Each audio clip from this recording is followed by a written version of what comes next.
Welcome to the Digital Analytics Power Hour. Michael, Mo, Tim, and the occasional guest discussing analytics issues of the day and periodically using explicit language while doing so. Find them on the web at analyticshour.io and on Twitter at analyticshour. And now, the Digital Analytics Power Hour. Hi, everyone. Welcome to the Digital Analytics Power Hour.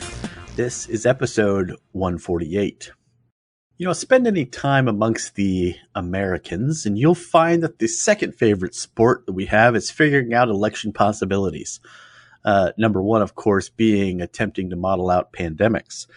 Well, you may not have heard, but it's an election year here in the United States, and we are getting ahead of the game here at the Power Hour. And I mean, sure, there are some givens. I mean, very few people have figured out what the potential impact of a Kanye presidential run will have on the race.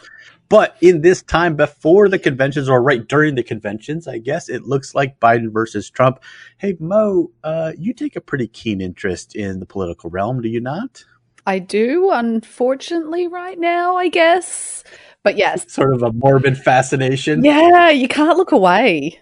At least you're not beholden to it. At least you don't live in the country.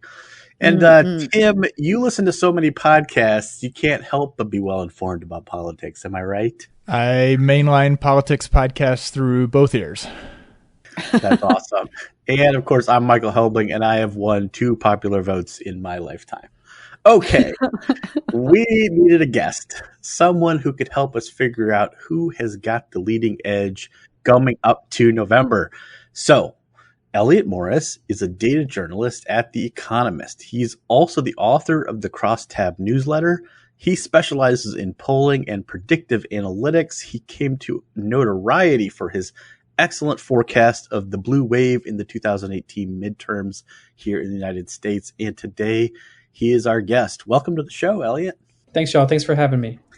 It's pretty cool that we're getting a chance to talk. Now, for the listeners, like, you haven't been in this game a long time, but you seem to be pretty good at it.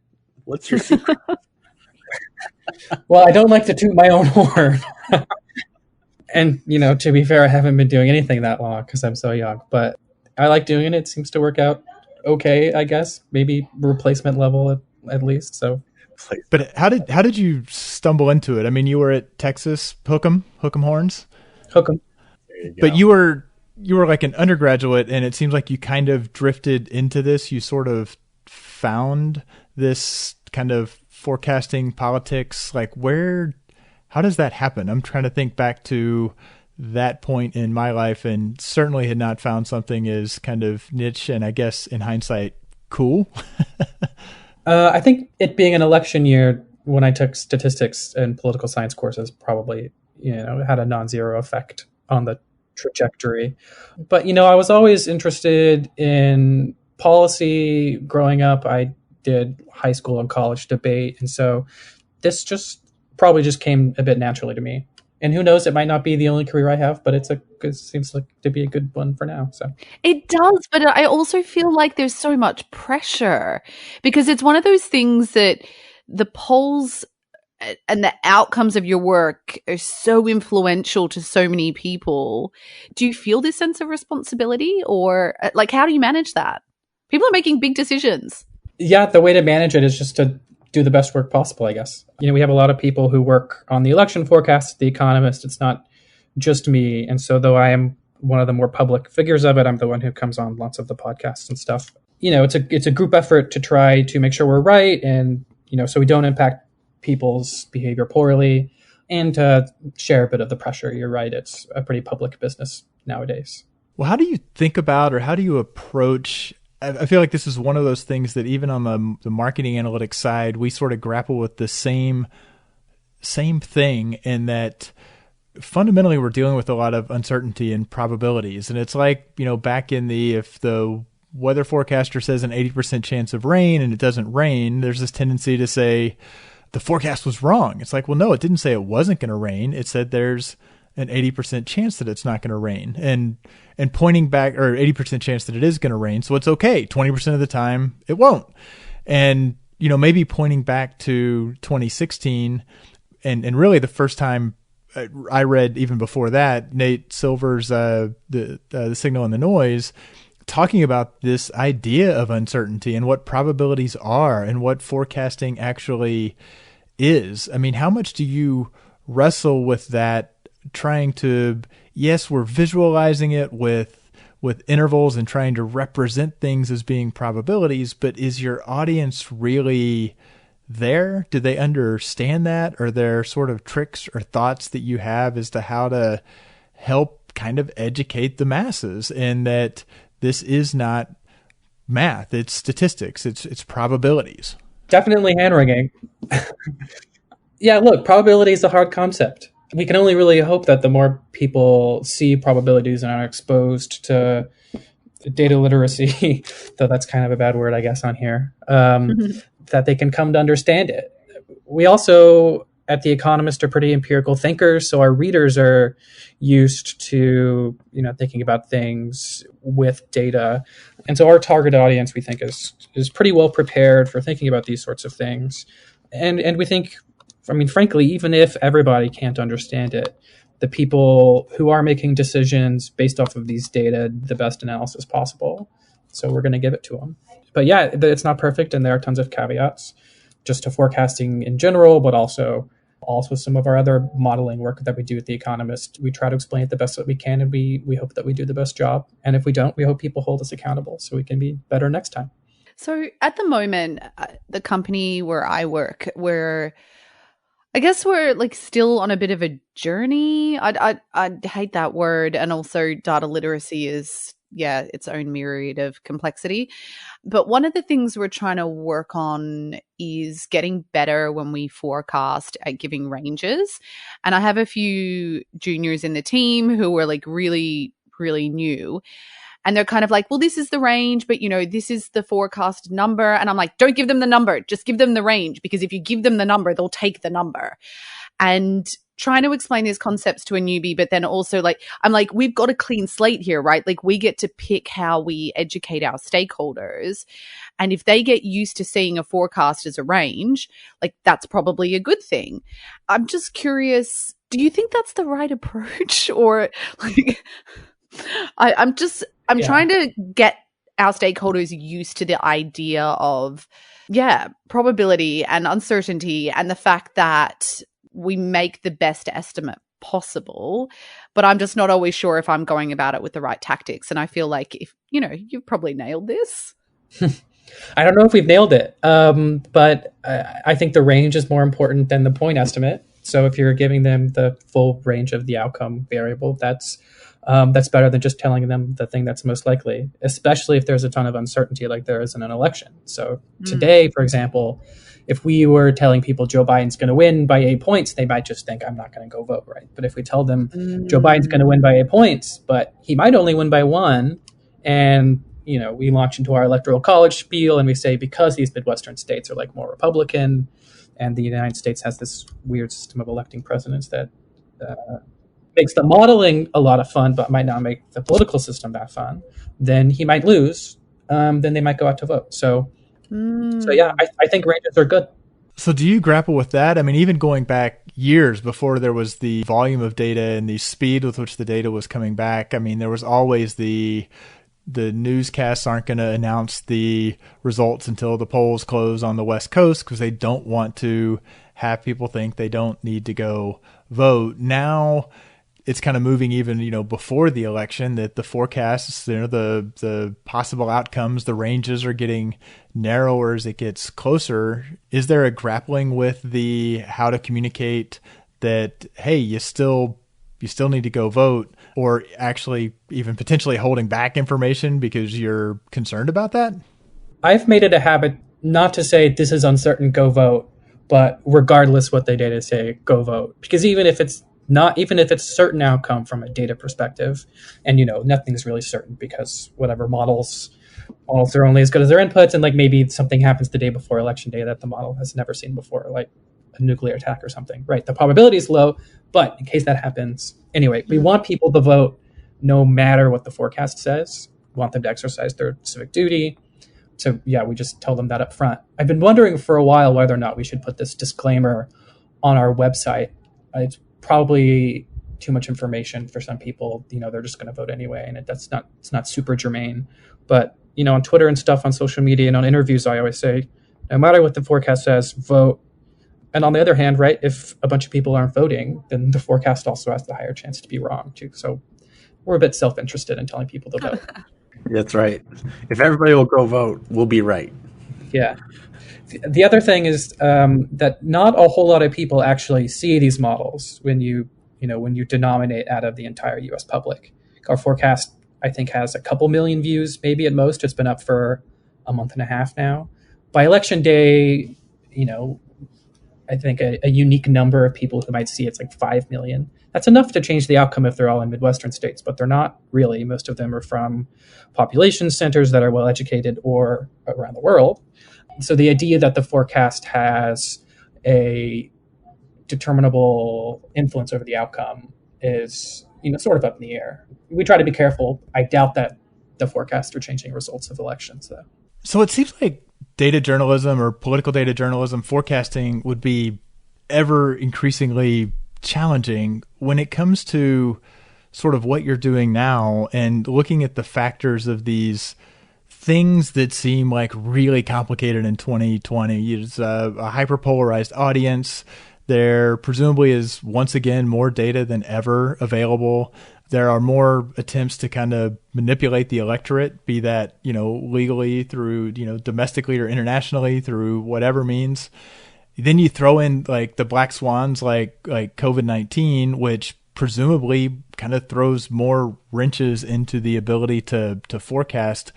How do you approach all of that? Do you say we kind of have to just assume away some of those or assume that they have a net zero effect, which seems weird? I mean, how do you even mentally or methodologically even approach that many kind of big moving things that presumably would have an influence on the forecast? It's quite a lot there. Tim's known for doing that. Classic Tim question. I'll try to. Hey, tell me about everything you've ever done. I'll try to take it in chunks. Yeah. We need to show the clip on here. So the first thing I'll say is that the forecasts do think in the future. Pollsters tell us what's happening today. The utility of the forecast is in telling you how much that might change. So our forecast explicitly answers the question based off of the past elections for which we have data. In elections that have economies like these, bad, where the president is as popular as he is today, bad, where his poll numbers are where they're at today, also bad, how likely is it that similar candidate would have won the election given all the variance between now and election day? So we try to take that source of uncertainty seriously.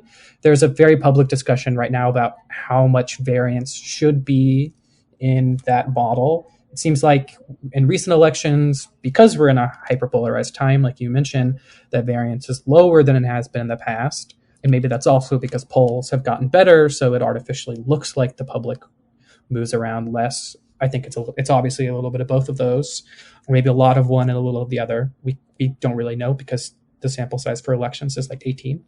But we try to take all those modelable sources of uncertainty seriously. But then there are also the external sources of uncertainty that you don't get, and we don't get those sources of uncertainty from elections that technically aren't in the training data. So our data for our model goes back to 1948. Anything that happened in the election year before 1948 is not captured in the model. So a pandemic, for example, is not in the training set from 1948 to 2016. We don't know how that affects the outcome of the model. It could be that there's more uncertainty because it increases the likelihood of an economic recession, for example. But maybe the public doesn't react to that economic recession the way they would act to a normal economic recession that's caused by the government, as indeed seems to be the case today. So maybe what we would infer about the variance in the election is not actually true. Maybe there's an outbreak of a major war, right? We're looking at post-World War II elections, not conflicts like Vietnam or Afghanistan, but real outbreaks of war that rattle the public and make people change job industries to, build machines of war. Our model wouldn't know what happens in that case. So there are some edge cases that, strictly speaking, the model doesn't take into account. Now, the question of how likely those events are to happen is a relevant one. Obviously, we've had one in 100-year outcome already this year. Maybe we'll have another, and that could actually change how the model works. We are actively testing the robustness of what we call forecasting at the tail outcomes. Because we're in an election that's so lopsided already, it's hard to know if the forecast is working optimally. It could be thinking, oh, we've never seen an election like this, so the variance is pretty low. The outcome's like already almost decided, but we don't know because we've never seen something like this before. So maybe things are a bit more uncertain than a model can tell us, and that's something we have to wrangle with basically every single day. So one thing I read following the 2016 election, when a lot of models failed to predict the outcome, was that there may have been quality issues with the polling data itself in terms of certain Trump supporters maybe not indicating who they were actually going to vote for. I don't know if that's actually true, but do you think that there is something to that? And to what extent do you think that may be true in the underlying polling data that we're gathering now? Or how do you account for that? Helps, can I just jump in there? Because actually I was going to ask something very similar. So I did nerd out on the weekend and over a long hike told a group of my friends that we were having a political forecaster from The Economist on, and everyone, I mean, it was the talking point for the next 2 hours. And one of the guys mentioned, because he listens to The Economist podcast, that one of the methods that's being used for polling now is asking who your next door neighbor would vote for to try and account for that. You know, it's similar to user testing, right? Like what people say they're going to do is often different to what they actually do. Mm-hmm. So is that the kind of techniques that you're using? Well, the pollsters are using, and then I'm guessing the poll data is just one of your inputs? That's right. So since The Economist doesn't do any polling explicitly, you know, we don't have an explicit answer to that question. But since we do take in polling data, it's an important one. There are a few pollsters, only actually one comes to mind immediately, that is using this technique to combat the alleged, supposed tendency for Trump supporters to not answer the phone. And I will caveat this by saying it actually doesn't look like that was very true in 2016. We have some evidence that might suggest it happens, but a lot of other evidence says it doesn't happen. But, you know, like if they're lying to pollsters, you're not going to be able to tell by using polling data probably. So it's still a bit up in the air. But there's one pollster, the Trafalgar Group, which does this. They say, who are you voting for? And who do you think your neighbor's going to vote for? I think it's a creative solution. It doesn't actually seem to work. In 2018, the pollsters that did this had the same amount of error as pollsters who didn't. You know, you might be able to say, to rebut that in 2018, there wasn't a tendency for Trump supporters to lie to pollsters, which, if that's true, then why are we doing it anyway, right? Mm-hmm. So I don't know. You know, I'm happy that pollsters are thinking creatively about all the different ways to improve their data collection. Because as you mentioned, in 2016, there were some big problems with polls in some states. Nationally, they performed pretty normally, but in the swing states, as we all know now, they underestimated support for Trump. It's unclear to me if that's because people were lying to pollsters. That doesn't seem to be the case. It seems to me that the data of the polling was processed poorly, right? They didn't have the right composition of the electorate, not enough Trump supporters, and they got unlucky that there was a huge shift late in the election. What about your own personal bias? I'm like one of those weird people that's really obsessed with bias. Do you think that there was any role previously in 2016 or even like now in your own work where you expect to see a particular outcome? I mean, I know it's a little bit more different when you're using a particular model, but you expect to see a particular outcome and you kind of lead your analysis in that direction. Like, how do you reflect on that yourself and as a group that's working on this problem? So I'll start with the group and then go to the personal. It does seem in 2016 like the media was biased toward Hillary Clinton. You know, not only institutionally, but also the people that make up the media are Clinton voters. They're educated. They typically live in cities. Many of them are white and educated. They aren't the type of people who vote for Donald Trump. And so if they see coverage that says Clinton's going to win, subconsciously, they're probably going to take that information as more credible than the information that says the opposite. Speaking personally now, we like to think as good forecasters that we are immune to those biases, but that's foolish, right? I certainly have my own biases. I don't think that shapes my analysis, but it probably does shape. Well, it's not an input to the analysis, but it does shape the outcomes that I'm likely to tolerate based off of all the robust testing, right? You can't test the model perfectly. Again, we're seeing this right now. It seems like our model might be overconfident on Joe Biden. And maybe if I had a different set of biases, I would have noticed that earlier, that it's overconfident. I would hope that that's not the case, but it's impossible for me to say. I can only hope that if that's the case, our readers call us out on it and we fix the problem. So can you talk a little bit about, I assume part of what your process is running simulations. Can you talk a little bit about sort of that process and how you do that more technically, just because I think it'd probably be interesting to our listeners? Yeah, I can tell you how the model works. Yes. We can nerd out over the election model. The way you should think about it is that there are some sources of data that tell us, before we even look at polls, how the election is likely to turn out. That, again, is the state of the economy, how popular the president is, and to some degree, the level of political polarization in America. As people make up their minds, the band of outcomes, the possible range of Democratic votes decreases because you have some amount of Republicans who are never going to change their mind, whereas in 1972, there were more moderates that crossed the line. We use typical regressions to figure out the blend of those three outcomes. Now, we also have to be careful because we're only talking about 20 data points here. So there's a real danger to overfitting your model, especially if you're trying to use 2 or 3 variables on an n equals 20 data set. The typical rule we think of is that you should only have 1 variable for every 10 observations. So we're really pushing the limit here with 2 or 3. We regularize our regression to try and caution against that. Every time we are training it, we are testing it on data it has not seen yet. This is called leave one out cross-validation. And if changing the value of one parameter decreases the error on unseen data on election years that the model has not seen yet, we think that is an improvement over just like testing all of your models on data that it has already seen. Obviously, you shouldn't do that. So after we have this very, very carefully crafted expectation for how the race is going to unfold in November, and this updates every day because we have economic data and political data about the president that updates every day. By the way, right now that says Biden should win by 7 or 8 percentage points with a roughly equivalent margin of error. So, it's saying it's pretty unlikely that Trump's going to win the popular vote, which of course he didn't in 2016, and he's less popular now. So it sort of makes sense.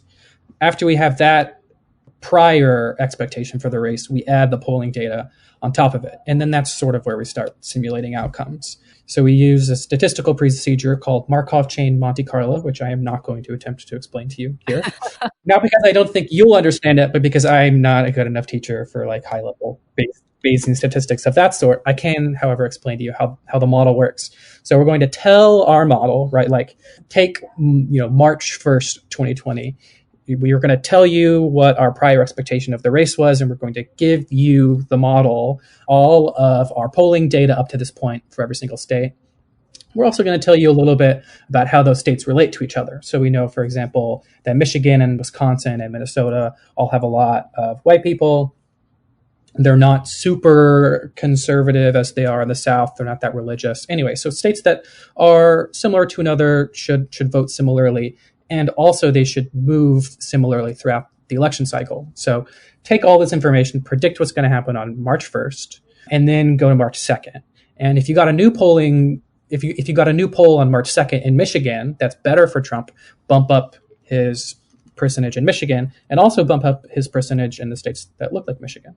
And you continue that throughout the election cycle. This, what I'm describing, is a process called a random walk model. And if you do that all the way until November 3rd, you have one simulated outcome for November 3rd. But we also know that polls can be wrong. So let's start a new trial election. Let's start again on March 1st. Let's take in that new polling information and then run all the way to November 3rd. But then say on November 3rd that the polls are wrong by 5 percentage points. Okay, what's going to happen if Trump beats all of his polls by 5 percentage points? Actually, I think at the election right now, he'd probably still lose. It'd be razor thin, right? Because Biden would win by 3 points, and that's about what he needs to win the popular vote. But in this trial election, it's a close election. Okay, repeat this process 20,000 times. Wow. Every time you're solving a different equation, you're adding different pollster error, and in that way we come up with a full range of what we call the posterior outcome for November that takes into account polling error, that takes into account that states should move similarly, that the predictions should match each other. And we think this is a pretty good approximation, but it's just one approximation of reality. And I think if we change some of the parameters, it would give us a different answer. So it's a rough guide, we think. So how does your, I guess, day-to-day or the team's sort of day-to-day, I think about what I assume has to happen. There is new data coming in. There is existing data that's already there. So presumably some of the new data can be piped in automated. Some of it has to be kind of manually loaded. There's presumably looking at how the model's working and maybe adjusting or tuning the model, I guess. And then there's actually writing up, what is the model saying and actually trying to explain the results. How does your time actually break down? Like, what is it you spend 30 minutes doing this, but you spend 6 hours doing this? It's kind of a fascinating mystery to me as to what is actually involved in the day-to-day of that and kind of the actual heart of the election season. So we don't make any adjustments to the live model after we've launched it, right? We think that without telling people, right? So day to day, there's no tinkering that's going on to the live production version of the model. We do work behind the scenes. So like I've been telling you, it seems like the model right now might be a bit too confident about Joe Biden's chances. We're not talking about a 10 or 20 percentage point overconfidence, but we're talking about something like it doesn't know about the probability of a major war happening in the next 5 months. So, the probability of that happening might be 1 or 2%. It's unclear about who that would favor. So maybe we need to dock Joe Biden for that scenario by like 1 or 2 percentage points. Okay. It also thinks that polarization has, changed the electorate. Maybe that's not true. I think it's pretty true. But again, that might be my personal bias. I mean, it's empirical too, but for whatever that's worth. So we're making changes along these lines of our dev version of the model. We're actively thinking through ways that it might not be working. Most of these considerations don't pan out. We think maybe the model's not working right here. We test it, and actually it would work fine in this scenario. Maybe Joe Biden gets a slew of really bad polls in October. We just want to make sure the model reacts to that scenario. We test it. It works fine. That never needs to tinker out into the world. It's just minutia. It's just testing. That type of tinkering doesn't happen too often, and it doesn't take up too much time. And usually it's just on my local computer. So it's like an hour on a Tuesday. But the model does need new polling data. We have to feed it that. We have hooked up a fancy Google spreadsheet for that type of information. So we just type it in whenever a new poll comes out, constantly checking the various sources of polling information for that. And then the economic data, it gets automatically from the St. Louis Fed. It gets Trump's approval rating polls automatically from 538.com. And then, we run our own algorithm on that raw polling data. But I should also take this opportunity to say, if you're an open source developer for any of the data our model ingests, we've thanked you at the bottom of the page for the model. And also I will thank you now again, because it makes my job a whole lot easier if, some intern somewhere is like collecting the data, not me. So thanks. Yes, some days it's more work than others. Some days there's no new polls and I don't even have to think about it. I just look at the model when it refreshes at 8 a.m., 1 p.m., and 6 p.m. US time. Those days are sadly growing fewer and fewer as more polling data comes out each day. And then what's actually kind of the tools that you're using? Not looking for anything, proprietary, obviously, but is it R, Python, SQL, SAS? Like, what is the actual tool set? What's the code that you're working in and day out?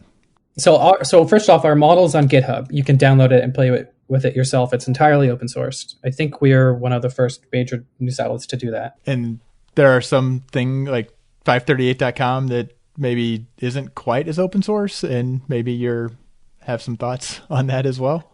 Well, we are using their data in the polling model. So they've done they're doing a great job open sourcing I think, a lot of the data that can be useful for the public and for other outlets. We have personal disagreements, forecasters, and sometimes you got to have receipts, right? And so if you have a disagreement over what statistical methods work and don't work, our scholarly opinion, our being myself personally, if you should show the work, I think, as good scientists. But anyway, you got me off on a tangent. So hold on, just to clarify. So we should be casting sort of Nate Silver, sort of the Aaron Burr to your Alexander. No, absolutely. No. If anything, he's both. If anything, he's both Aaron Burr and Alexander Hamilton. I'm just kidding.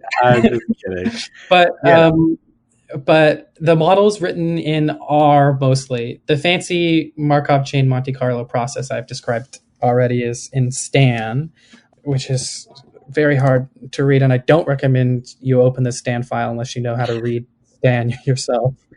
And there are some spreadsheets, admittedly, that I have coded with Excel. So don't shoot the messenger. I had to get the data from somewhere. But sorry, Elliott, I'm not gonna lie, I'm like really loving listening to Tim nerd out a little bit on the model details, but I did want to go in a slightly different direction, and I'm trying to kind of wonder how much backstory to give you here.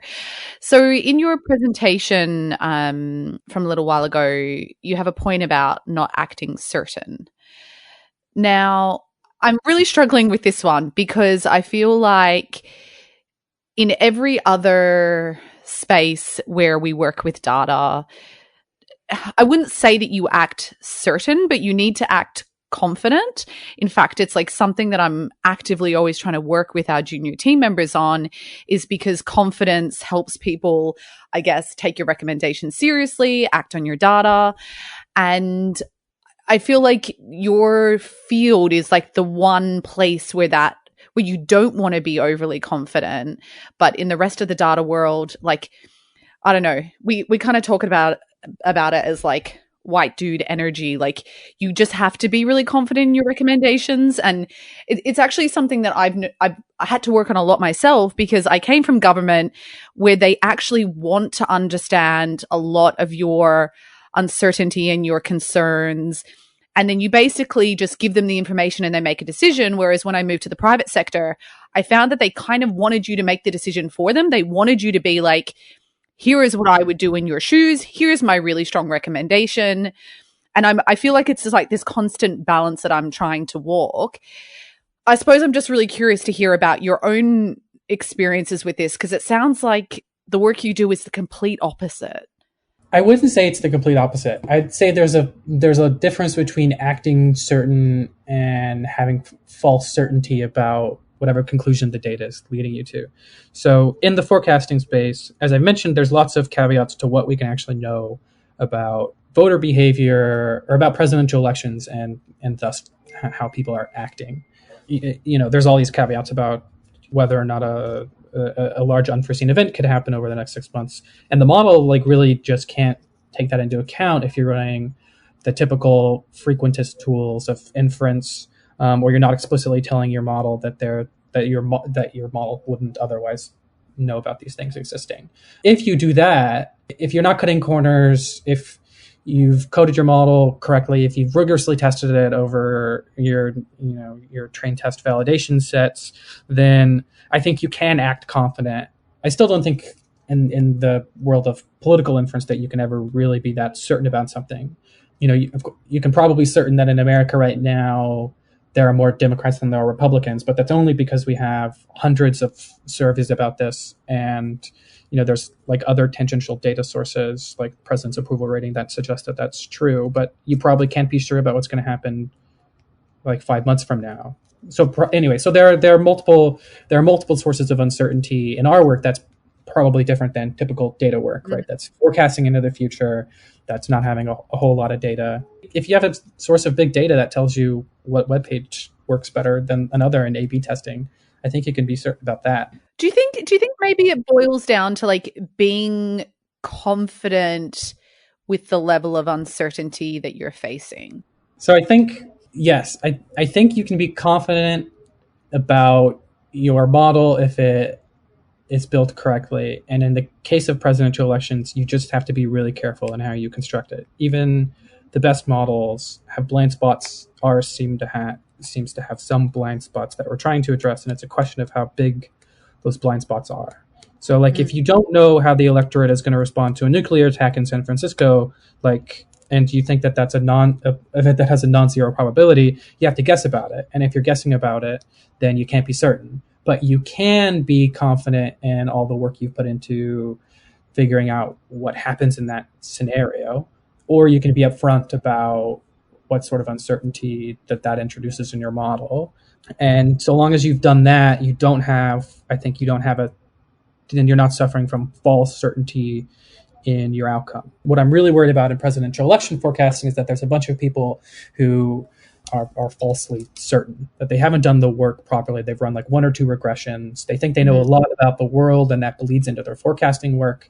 And we end up in more of a pundit space than a prognosticator or statistician space. And I think that's bad, and that we have to be careful to avoid it. But that's different than a lot of work with data and inference. So when it comes to back to sort of the representing the uncertainty, just logically, the farther out from the election, the more uncertainty there is, the closer, the less. So like those error bands, do those start to get narrower and narrower as we get closer to the election? And presumably that's kind of a visual way to represent that uncertainty is getting lower when there's less time for things to change. Yeah. So because your forecasting model needs to know that there's some chance of the data leading you astray, you probably also want to take into account that chance of your model changing is larger if you're further out from election day, right? Like the president can't start a war, or a new coronavirus can't plague the United States, or on the other end, like the president can't preside over an administration that invents a cure for coronavirus if you're on election day or the day before election day. But there's a pretty significant chance of that happening if it's March. Similarly, debates and conventions can't change the outlook of the race if they've already happened. But if it's July, the model should know that, hey, in 1988, 1976, there were huge effects of debates and conventions. So there could be this year too. But that's not right. It needs to know, your model needs to know before that happens that it could happen. And after, that chance disappears. So the model should reflect that. So if you do go to our website, you'll see that there's a larger confidence interval in March. Again, it might not be large enough. It's probably not like horribly wrong. We don't think that. It might just be like 2 percentage points off or something. And it's sorry, I'm not on your site. I'm over on GitHub downloading the model right now. You're downloading it. All right. Big nerd. Well, but we do have Mo. This is a quick one, I promise. Oh my goodness! I've got time. Everyone's wondering about this. Okay, Elliott, you got to talk to me about the data viz. Is there like a special person on the team who does that, or I'm not going to lie, multiple people. Yeah. So how do you guys do data viz at The Economist? Like, what are they called? Are they called like data visualization gurus, or what are their? They are certainly data visualization gurus. They're officially called visual journalists. We have 2 of them that work on the website. One of them does more of the back-end stuff than the charting. That's all done in D3. So they're also not just like designers, but they're also like coders. Is the D3 on Git as well? The D3 is not. Well, D3 is just the framework, That's right? the JavaScript library. Yeah. Right. So the JavaScript code for the charts that is following the D3 framework I don't think it's public. Probably doesn't have any reason to be. If people want to know how we make our charts, just email us. We might tell you. I don't know. Okay, that sounds great, because we're using a tool now that we use D3. So there's some cool, especially some of the geographic data. Like anyway, like I said. Okay. So now we do have to start to wrap up, but quickly, we'll go to a lightning round. Everybody, your most unscientific prediction of the November election, given there are no running mates. I'm willing to go first with the craziest idea. And here we go. Joe Biden wins the election and immediately steps down, ushering in our first black woman president, Kamala Harris. Okay, Tim, go. I'm not. No way. Plus, by the time this comes out, Biden will have chosen. It may be Kamala Harris. It may not. Yeah, I'm not saying we're going to be right. But, like, wouldn't it be cool if you call it without knowing? Okay, go, Tim. No question. I'm not going to do it. I can't do it. I don't know. Stacey Abrams. I can't do it.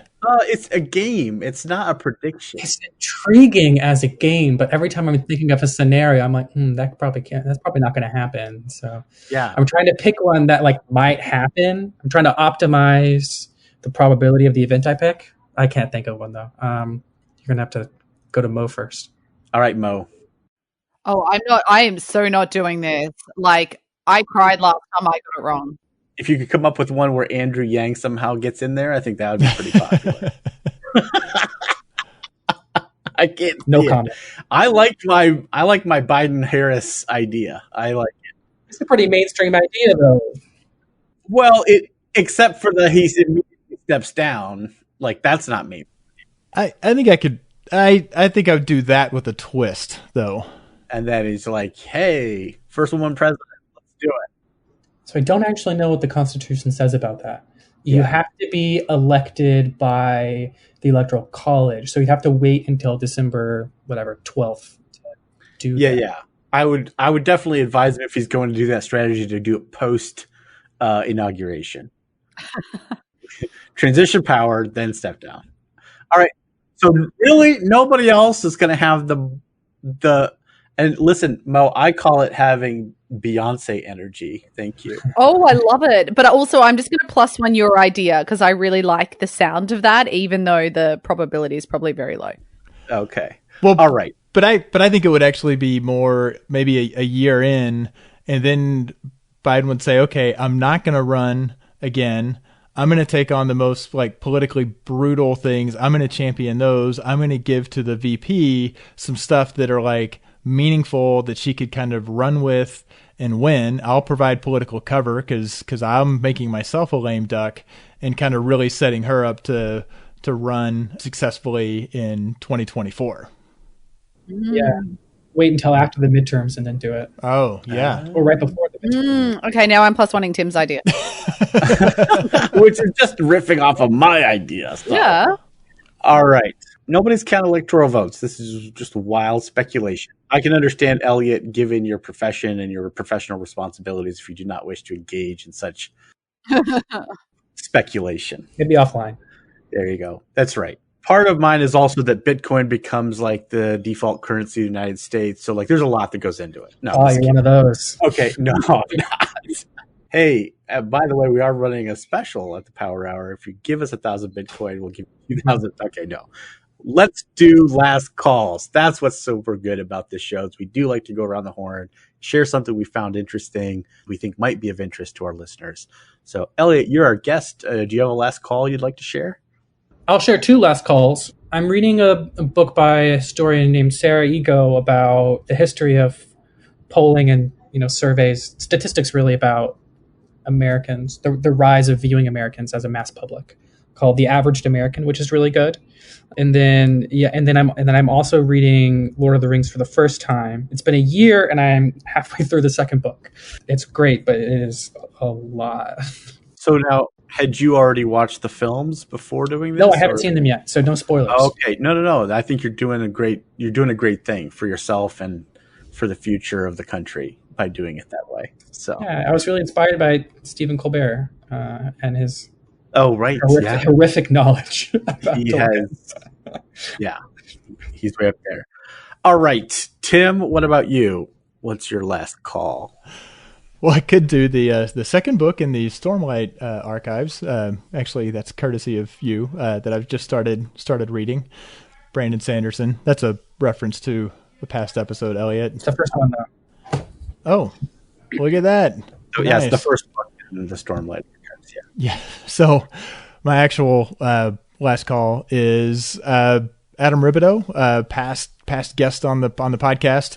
He went through, and this was kind of just like a self-education R exercise. He went through Cole Knaflich's Storytelling with Data book and downloaded the spreadsheets where she had everything in Excel for the charts, the visualization she created, and he recreated them using R, using ggplot, and talked about how, so he wrote a post called What I Learned Recreating 29 Storytelling with Data Charts in R. I'd gone through kind of a similar exercise on a much smaller scale, but he actually did, as a way to pick up how to use the tool, he kind of gave himself a somewhat artificial but kind of useful exercise to go through. And it's a quick little skim, and hats off to Adam for actually pulling that off. 29 different charts recreated in R using ggplot. Nice. All right, Mo, what about you? What's your last call? So I did a bit of soul searching over the last 24 hours because I didn't have a last call, and I did my usual, okay, should I scramble and try and find something really interesting? And I decided no. Do you know why? Because there's been some research that's come out that says that people are actually working longer hours because of COVID. Since working from home, I've noticed that I'm definitely working longer hours. I get to the end of the day, I don't even want to listen to a podcast. I don't want to be anywhere near my phone or laptop. I want to be gardening, or I want to be doing a jigsaw puzzle. And I'm kind of encouraging people to do the same. Plus, to be frank, I've actually been doing a much better job of carving out time to do a bit of data engineering at the moment. Wait, so I've been not at home.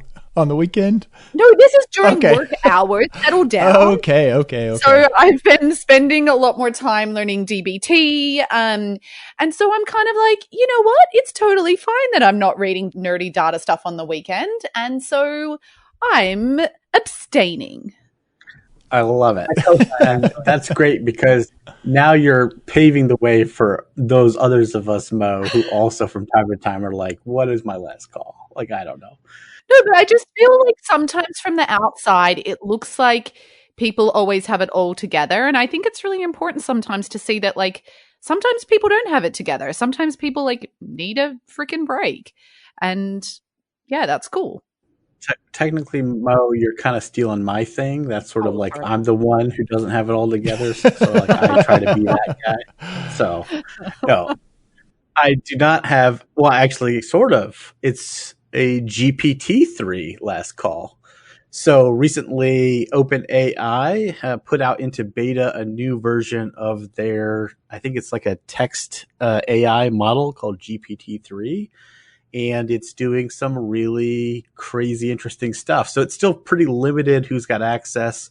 But in some of my Twitter streams, I'm seeing people playing with it. And there's literally describing a website, and it will build the code behind it. And it's doing some very interesting Turing competent types of transactional conversations with people. So it's a very interesting step forward in natural language and AI. So it'll be worth watching.